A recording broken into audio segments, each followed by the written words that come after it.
Okay, first grade researchers, maybe you've used PebbleGo and you've been able to find some great information about your rainforest animal, but maybe you want to check out Britannica School. So let me show you how you'll use that site. When you get to this screen, select elementary because you're an elementary student. In the white search box at the top, type in what you're looking for. So I'm going to type in capybara. All right, so on this screen, I want to be on articles. And the first thing I see here listed about the capybara is that it's a large rodent and it's found in South America. It can be 4 feet long and weigh more than 100 pounds. So maybe I want to know a little bit more. I can click on this, even though it says rodent, it doesn't say capybara. Maybe it will tell me something about a capybara there.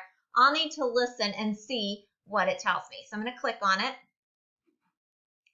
All right, I see a picture of a capybara over here to the side, and I see a video. But again, this is all about rodents. This isn't specific to capybaras. So I'll have to listen to this information and see if it tells me anything that's true about a capybara. I can click play. Rodents are mammals with long, sharp front teeth that they use for gnawing. So since a capybara is a rodent, then I know that a capybara has long, sharp front teeth. When I want to keep playing, rodents are mammals with long, sharp front teeth that they use for gnawing. They are found almost everywhere in the world. More than half the mammals on Earth are rodents. Okay, so I listen to this. I get some facts that are good about the capybara. If I want to go back, anytime I want to go back, I click the back arrow key at the top of the screen.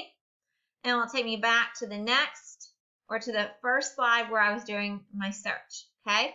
So I know that if I click on this link here, the blue words, it's going to give me information about capybaras. If I click on this link, it's going to give me some information about capybaras. All right? So here are some great links that you can use to research your animal. If you're doing a capybara, if you're doing a different animal, all you need to do again is just type in that animal in the search box at the top and then listen, click on the link and listen to the information. Friends, I hope this helps you in your research, and remember, I'm available for open office hours, so if you need help researching, I am happy to help you. Just give me a call. Thank you.